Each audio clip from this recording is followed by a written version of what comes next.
pẹ̀lú bí kùrùkẹrẹ ètò ìdìbò ààrẹ ọdún 2027 bó ṣe ti bẹ̀rẹ̀ tí àwọn olóṣèlú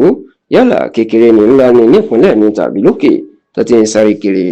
igbákejì ààrẹ lórílẹ̀‐èdè yìí báyìí sẹ́nẹ́tọ̀ Kashim Shettima ó máa ti sọ nǹkan tí yóò ṣẹlẹ̀ lásìkò ètò ìdìbò ààrẹ ọdún 2027 tó sì ti ránṣẹ́ sí gbogbo àwọn alátakò pé kí wọ́n lọ mọ̀ báyìí ó wípé kò sí bó ṣe fẹ́ rè ọ̀gá òun táwọn jọ ń tukọ̀ orílẹ̀-èdè Nàìjíríà lásìkò yìí ìyẹn olórí oko orílẹ̀-èdè káfàtà ààrẹ Bọ́lá Ahmed Tinubu òun ni yóò tún gbégbó orókè lọ́dún 2027 ìyẹn pé òun ni yóò tún jáwé olúborí tí ó sì ṣe sáà kejì tí yóò gòkè odò káfárá tó já mọ́ àwọn ọ̀tẹ̀ lọ́wọ́.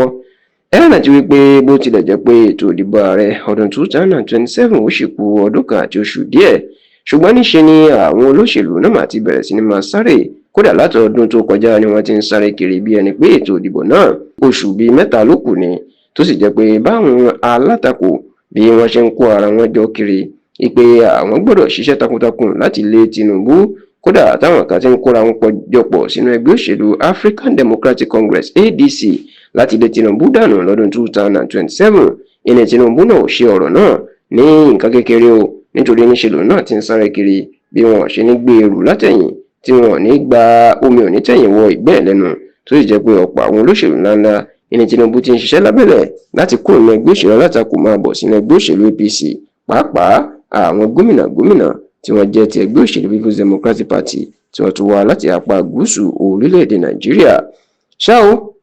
pẹ̀lú bí àwọn òǹwòye òṣèlú bá ṣe ń sọ oríṣiríṣi nǹkan nípa ibi tí ètò ìdìbò náà tí yóò fi sí táwọn kan sọ pé ó ṣeé ṣe kí ètò ìdìbò náà kó já Tinubu láyà kí àbájáde ẹ̀ kó yà lẹ́nu tí àwọn kan sì ń sọ pé ìrọ̀rùn ni yóò bá dé fún Tinubu kódà tí wọ́n sọ pé kí ìrọ̀lẹ́ ọjọ́ ìdìbò tó dé yóò ti fojú hàn pé Tinubu ni yóò jáwé olúborí ṣùgbọ́n nígbà tó náà sọ̀rọ̀ Kashim Shettima tó jẹ́ igbákejì Tinubu tí awuyewuye ń lọ ńgbà kan wípé Tinubu fẹ́ pààrọ̀ ẹ̀ láti wá igbákejì tuntun ó máa jẹ́ kó di mímọ̀ wípé Tinubu náà ni yóò tún ṣe sáà kejì lásìkò tí wọ́n ń ṣe ìpàdé ìgbìmọ̀ tó ga jùlọ ní ẹgbẹ́ òṣèlú APC tó ń pè ní National Executive Council Meeting ìní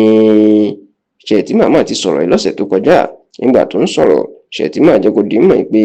òpònú ọ̀dẹ̀ aláìmọ̀kan àtẹnibá fẹ́ parẹ́ nídìí òṣèlú ìní yóò bá ààrẹ Bọ́lá Ahmed Tinubu figagbága lọ́dún 2027 bẹ́ẹ̀ ni Shettima tó ti fìgbà kan rí jẹ́ gómìnà ní ìpínlẹ̀ Borno ó wá jẹ́ kó di mọ̀ wípé lóòótọ́ àsìkò democracy láwà ẹnikẹ́ni ló láǹfààní láti jáde fún ipò ààrẹ láti tako Tinubu ṣùgbọ́n ó ní ẹni bá gbọ́n kó má fulẹ̀ jáde nítorí pé Tinubu yóò lu ẹnikẹ́ni ní ìlúkulù ṣùgbọ́n pẹ̀lú bẹ́ẹ̀ Shettima gbogbo ọmọ ẹgbẹ́ òṣèlú APC nímọ̀ràn ó ní káwọn má ṣe jókòó rẹpẹtẹ o ó láwọn gbọ́dọ̀ ṣiṣẹ́ takuntakun láti lè jáwé olúborí ni.